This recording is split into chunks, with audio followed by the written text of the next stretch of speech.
each time we meet, so we do appreciate that. We want to welcome everybody to our midweek Bible study here where the Church of Christ gathers at the Fairview location.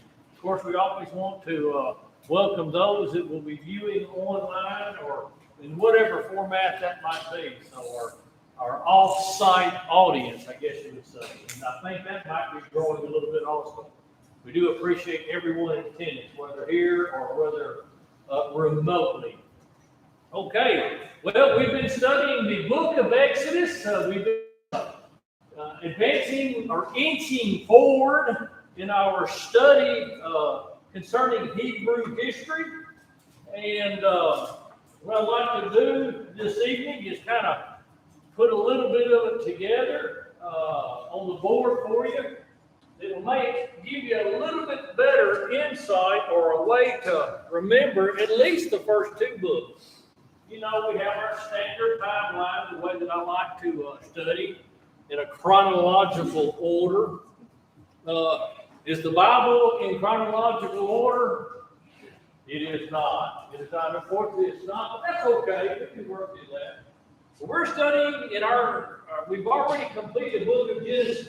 This right here in this portion of our outline will represent the book of Genesis. And our next book of study is the book of Exodus. And with this simple timeline and one divider between the two, you can have an understanding of those two books. The first two books of the Pentateuch. Remember the way that we divide this first book, the book of Genesis? For what? For events. And then what? For people, right? Isn't that easy? You can remember who those people are, or those events are. What were they very quickly? The creation, the fall, the flood, and the nations. And then the four people.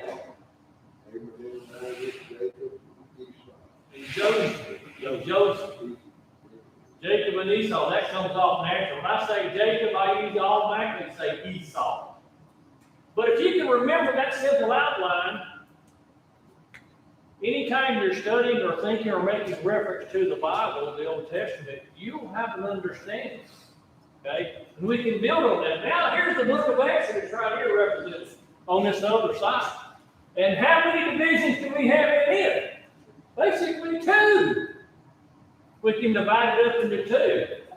And what are those two major divisions? And let me tell you, this is not original to me. We have a good outline in this book here. And I'm going to use it as a good reference because it helps me to stay on track. But the book of Exodus is divided into basically two major parts. What are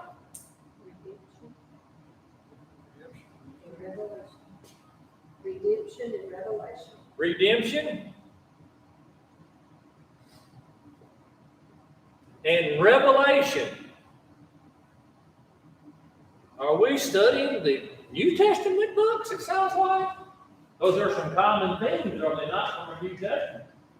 But that's not what we're talking about. The redemption that we're reading about, as we read about it in the Old Testament, sometimes has a different connotation, somewhat of a small different connotation. Yes, we can make parallels to it, but the usages especially in the book of Exodus, this term redemption that we have, we can make application, but basically meaning deliverance. We can use those terms interchangeably. God is going to deliver Israel because at the close of the book of Genesis, is the death or in the opening of the book of Exodus, we have the death of Joseph, right? And there was a different opinion toward the Hebrew people that were down in the land of Goshen. And they began to enslave them because they feared them. Okay?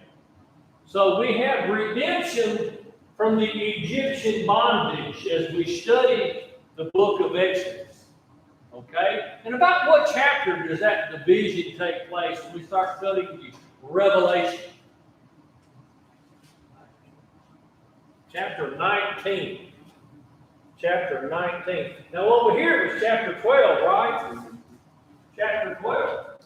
If you can just kind of keep those simple outlines in your mind, you'll have a good, and as we build on this, you can have an understanding of the chronology of the Old Testament. They're going to be perfect. You can't remember it all. I can't remember it all. I have to go back and refresh my memory. Now, what about this term revelation over here? What in the world? Now, in the redemption, in the deliverance, where are the Israelites at? They're in Egypt, right? Egypt. That's a why. Now, we're talking about revelation. Once again, we're not talking about the book of Revelation, right? What are we talking about revelation here? How does that? That's just a simple title of the second half of the book of Exodus. Revelation. What are they talking about? Are they talking about the book of, like the book of Revelation and all of that, that apocalyptic language? No, it's a simple thought here. What you see it. God revealing His will to Israel. God revealing His law to Israel. God revealing His law through Moses. And where did that take place? Don't be afraid to speak out. Mount Sinai. Also known as Mount what? Horeb. Mount Horeb. And the land, whose land was that in? This is the Mount of God. Whose land was that in? It wasn't in Egyptian territory. In the land of what? Whom? The Midianites. The Midianites. Okay? And who were the Midianites descendants of? They were the descendants of Midian, who was a son of whom? Abraham and Keturah. Remember that? Okay. Midian. Now, these Midianites. What brings us to this story? We're kind of getting ahead in our text a little bit, but what brings us from Egypt to Sinai initially before the deliverance? What happens to Moses as we begin and open up our Bibles to the first few chapters of the book of Exodus? What takes place? So we're going to pick up our study in chapter 2 and verse 23. Chapter 2 of verse 23. Without going through deep review, we know that Israel was being placed in severe slavery and bondage, and how it was that the Egyptians feared them and they wanted to oppress them. They wanted to reduce them. They wanted to commit genocide. It was ordered for the midwives to start killing the male children. They didn't do it because they feared God. God rewarded those women for doing that. And the women, the Hebrew women, were very hardy. The more that they were persecuted, as we studied the Hebrew race, the more they were persecuted, what took place? The more they did what? How did they prosper? Did they prosper or did they suffer in decline? The more they were oppressed, the more they prospered, the more that God blessed the Israelites as they were in Egypt. So it was futile for them. And so what I want to do, I wasn't sure how I wanted to approach this. We understand the story of the deliverance of Moses, how that he was supposed to have been murdered. He was delivered from murder, right? Put in the little ark, put in the Nile, and wound up being reared in Pharaoh's courts, and actually reared and suckered by his own mother. Miriam standing by. We know that story. And as he grew up in those Egyptian courts with Egyptian education, I think he became sympathetic to the plight of his own people. He understood that. And where can we read about that? Other than just what we see right here in the book of Exodus. Look at chapter 2 and verse 23. And it came to pass in the process of time that the king of Egypt died, and the children of Israel sighed by reason of the bondage. And they cried, and their cry came up unto God by reason of the bondage. And God heard their groaning. And God remembered his covenant with Abraham, with Isaac, and with Jacob. He rehearsed that covenant, those promises, through each generation he promised. And God looked upon the children of Israel, and God had respect unto them. Then opening up into chapter 3, now Moses kept the flock of Jethro. Well, the flocks of Jethro, or the flock of Jethro, his father-in-law, the priest of what? Midian. There we are, at Mount Sinai, we're in the land of the Midianites. Interesting thought here, though. We see God working with and through the Hebrew race. We see that linear thought, or that linear effort and work. But we also see God working outside that group, don't we not? The Midianite, he was a priest. He was a priest of God. There's a lot I want to say about Jethro, and I may have to reserve it to maybe to next week. But I want to kind of stop for just a moment. This narrative we're studying here, when we opened this class or this discussion, we talked about the authorship of the book of Exodus. We talked about the validity of the book of Exodus, the inspiration of the book of Exodus. And we talked about how, and the authorship of the book of Exodus by Moses. And we showed throughout the book of the law of Moses how we know and understand that Moses was the writer, or God was the originator. And we also looked at some other passages in the Old Testament that showed that it gave precedent or gave credibility to the Mosaic authorship of the Pentateuch. And then remember, we went to the New Testament and we looked where there's New Testament credentials, I guess you might say, for the authorship of the book of Exodus, and actually the first 5 books of law by Moses through the New Testament writers. What I want to do this evening, I want to look at a New Testament narrative of this, a New Testament example, a New Testament summary of the events that we've studied so far. Let me take you to a certain person. Do y'all remember Stephen in the New Testament? Remember what happened to Stephen? What happened to Stephen? He was stoned, the first Christian martyr. What was he stoned for? For preaching the truth, for preaching the gospel truth. Let's read that for just a few moments.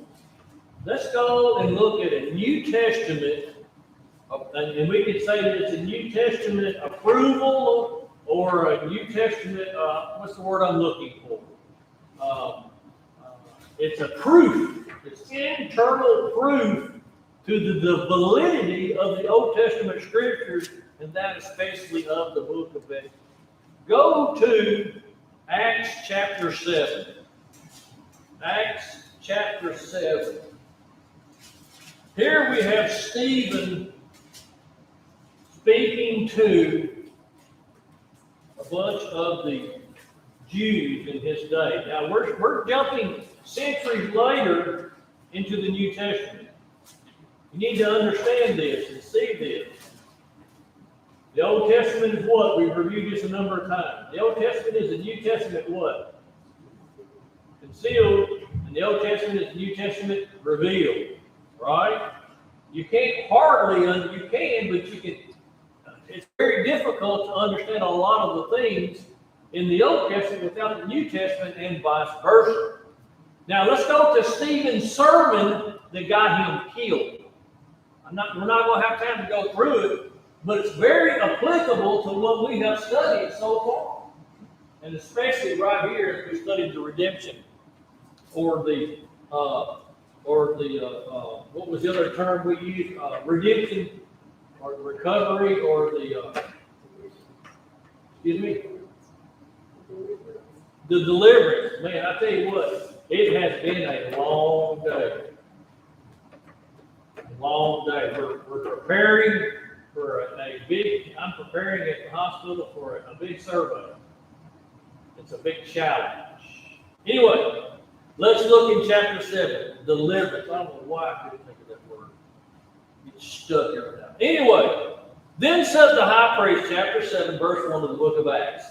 We're utilizing this, showing that the Old Testament is inspired and condoned by the New Testament writers. And he said, men and brethren, fathers, hearken. The God of glory appeared unto our father Abraham. We can go back and read about that, right? Back in the book of Genesis. When he was in Mesopotamia. We read about that, did we not? Before he dwelt in, what's that word right there? It's basically a Greek rendering of Canaan, okay? And said unto him, get thee out of thy country and from thy kindred and from into the land which I will show thee. We read that story, did we not? In those four individuals. Then came he out of the land of the Chaldeans and dwelt in what? Canaan, basically. And thence, when his father was dead, he moved him into this land where you now dwell. Where is he talking? He's talking to the Jews in the day of Christ. Okay. He says, this is where you are now. This is how you got here. And he gave him none inheritance in it. No, not so much as to set his foot on. Yet he promised that he would give it to him for a possession and to his seed after him, when he yet he had no child. Remember that story? We read that. And God spake on this wise, that his seed would sojourn in a strange land. This is New Testament commentary of the book of Exodus. They would sojourn in a strange land, and they bring them into bondage and entreat them evil 400 years. That's a long time. Several generations were done in Egypt. And the nation to whom they shall be in bondage will I judge. Did he? He absolutely does. We even see that throughout the Old Testament, the entire Old Testament. And God, and after that shall they come forth and serve me in this place. He's talking about there in Jerusalem. And he gave him the covenant of circumcision. We read about that, did we not? And so Abraham begat Isaac and circumcised him the 8th day. We talked about the significance of that, did we not? And Isaac begat Jacob, and Jacob begat 12 patriarchs. And the patriarchs moved with envy, look at this, sold Joseph into Egypt, but God was with him. A little small Reader's Digest version of the book of Genesis, right? And delivered him out of all his afflictions, and gave him favor and wisdom in the sight of Pharaoh, king of Egypt, and made him governor over Egypt and all his house.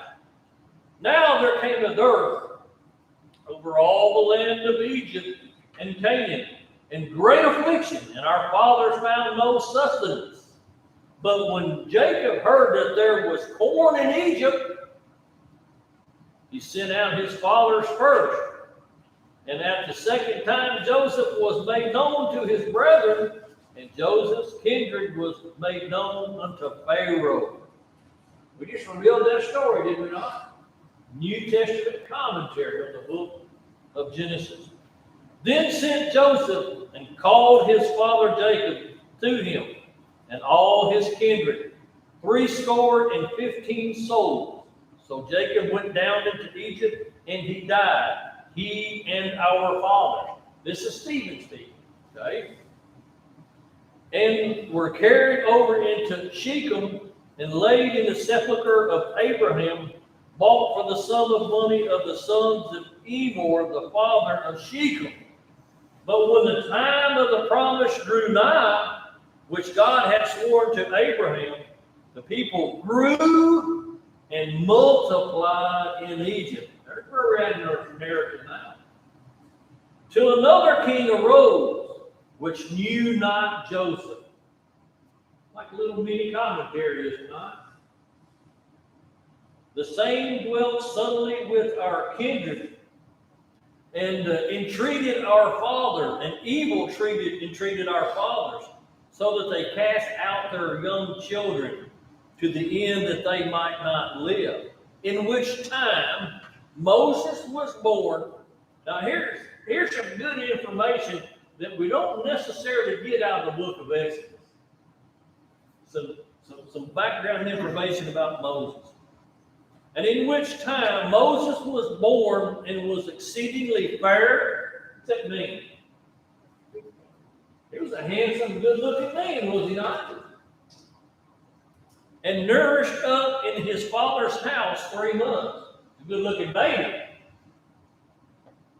And when he was cast out, remember that story, Pharaoh's daughter took him up, nourished him for her own son.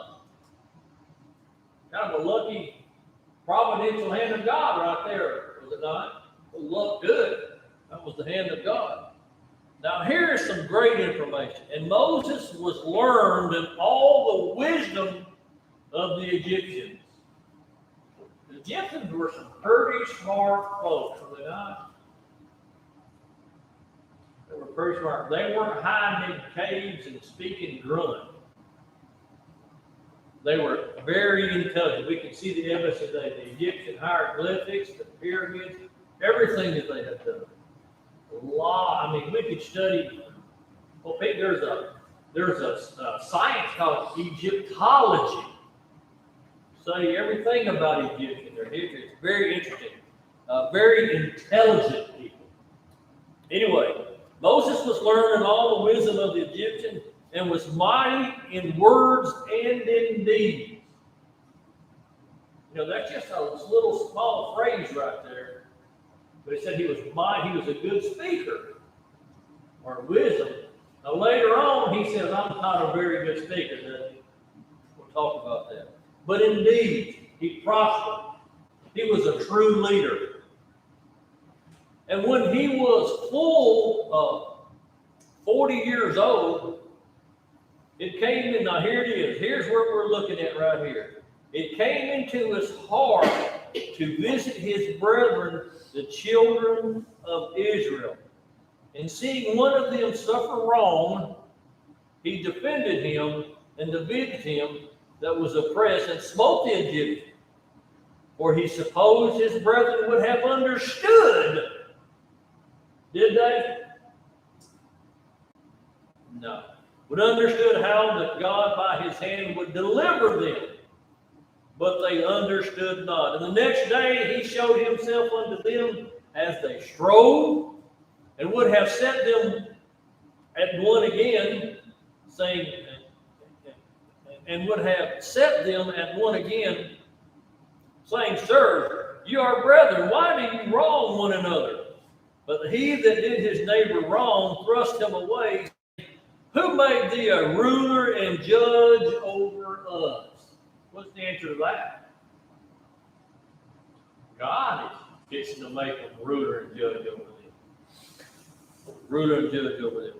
And that word judge right there,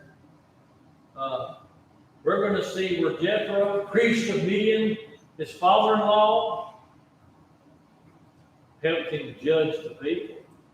Remember those stories? We're getting there. We'll get there. Well, he said, wilt thou kill me as thou didst the Egyptian yesterday? Then Moses fled at this saying, and was a stranger in the land of Midian, where he begat 2 sons. And when 40 years were expired, how old was Moses when he did the work in Egypt? He was 80 years old. Moses was learned, he was educated, he was prosperous at 40 years old.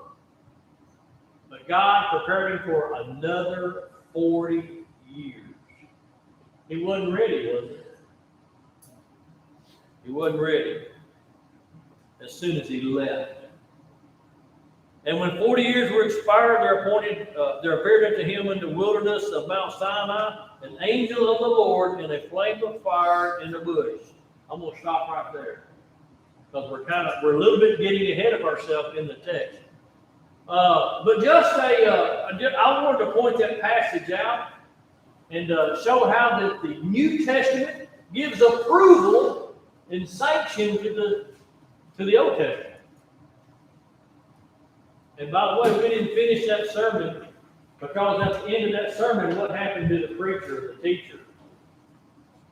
They stoned him. So I'm going to stop it right there. I'm going to catch a few rocks on the way outside. I'm just kidding. Let's talk about Jethro for just a moment now. Going back, I know we're jumping around a little bit. We're looking at the redemption here. Israel needing to be redeemed or delivered from the Egyptian bondage. Now we're fixing to move into the stage, and this is in the outline in the book, that God is preparing the deliverer. Once again, how many years did it take to prepare him? 80 years. God has to prepare him. Okay? God takes that time. So he's in the land of Midian. He is the son-in-law. Y'all let me run over. Y'all let me know how much time it is. Y'all give me signals. Tell me when to do this. I'll just keep going. Okay? Moses is in Midian. He is in the under the household or within the household of Jethro, the priest of Midian. Let's talk about Jethro for just a few moments. His father-in-law. What do we know about him? Was he an intelligent man? Was he an average man? Do we have any more narrative about him? Is that all that we read? No. Look in chapter 18. I think chapter 18. Okay?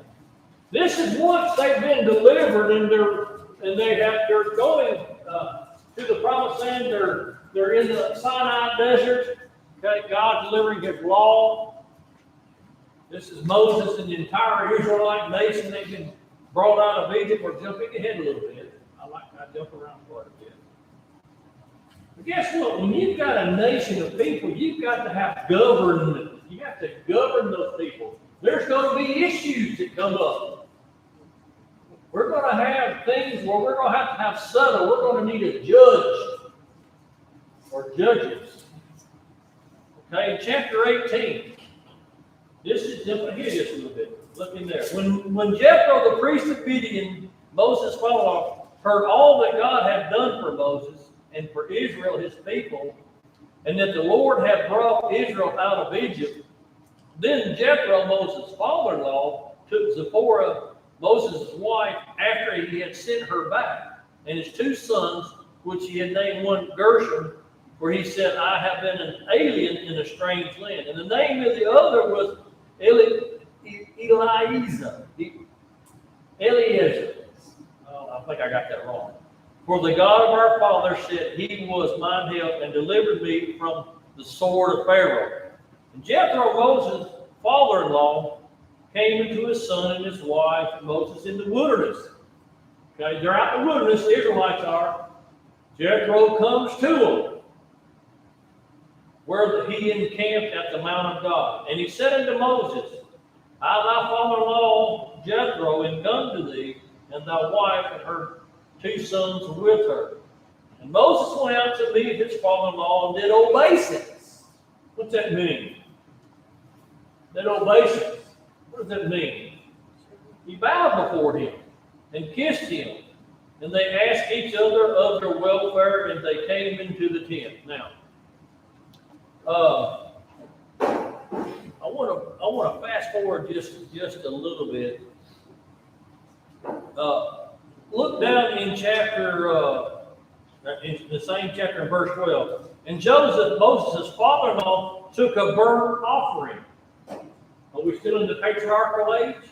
Well, where the father offers sacrifice for the people. Okay, we still have not opened up and received. We have not received the law of Moses at this time. Verse 13 is where I want to go. And it came to pass on the morrow that Moses sent to judge the people. When you've got almost 1 million people, you're going to have issues and conflicts, are you not? You're going to have some decisions made, some judgments made. Well, Moses is doing that. And the people stood by Moses from the morning to the evening. And when Moses' father-in-law saw that he did all that he did to the people, he said, "What is this thing that thou doest to the people? Why sittest thou thyself alone, and all the people stand by thee from morning to evening?" What was taking place here? Moses was trying to carry all the work on his shoulders, judging all the issues amongst all of those people. We're going to see here that a non-Israelite, okay, that's not in the lineage of the Hebrews or the Israelites, he has Hebrew lineage blood in him, okay, distant Hebrew blood, okay, but he's not necessarily considered a Hebrew. All right. Hebrew goes way back. Abraham was a Hebrew. We're close, right? We're close. The time, 43. 43. Okay. All right. Well, we'll wrap it up here just a second. Anyway, Moses says, Jethro comes, listen, you've got to have some help doing this. Okay? And I find it very interesting that God uses someone, instead of just inspiring Moses to have an understanding of how to divide that out, and instead of God just delivering a law of how to judge all those people and make judges and courts and a court system, a legal system, that he uses the advice of Jethro, the Midianite priest. I find that very interesting. I call that the law of economy. Jethro's wisdom here is utilized by God to help correct God's own people. That, to me, is a huge compliment to Jethro. Anyway, our time has expired. I do appreciate your attention. Thank you.